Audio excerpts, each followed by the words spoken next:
The Indiana Fever are back in action tonight, hosting the Dallas Wings, and once again they'll have to play without Caitlin Clark. They're coming off a big win at home against Chicago, and they're looking to make it 2 straight. Eli Gain live outside the field house ahead of tonight's tip, and an interesting program tonight as well, Eli.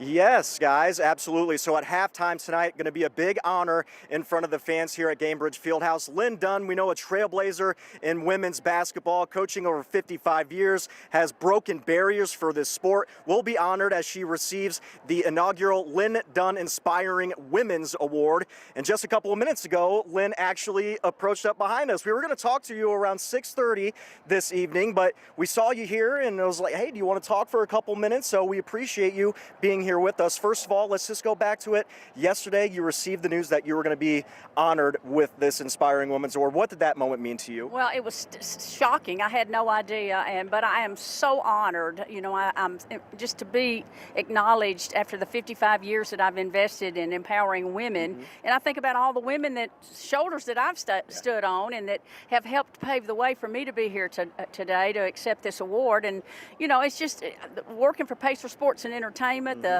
The great women, Mel Raines and all of her crew, and Kelly Crosskoff, and then, you know, I've had the opportunity just to work for a great franchise that empowers women. And we know the Fever, that you're now the senior advisor for this franchise, and in about 15 seconds or so, what has this season meant like for you to kind of see the ups and downs, and how do you think Stephanie White and the organization have handled it? Well, it's been a lot less stressful being the advisor than being the general manager, but I'm real impressed with Stephanie and what she's doing. Of course, I have a long history with Stephanie and with Kelly Crosskoff and Amber Cox, and I'm just real thrilled with what they've done through all this adversity. You know, yes. The injuries that we've had to deal with and overcome, and I just give them a lot of credit. Absolutely. Well, Lin Dunn, again, congratulations on receiving this award this evening. Going to again once be honored at halftime. We're going to talk to you a little bit longer after this, and we'll hear much more from Lin coming up tonight on 13 News at 11. But for now, live outside Gainbridge Fieldhouse, I'm Eli Gain with 13 News.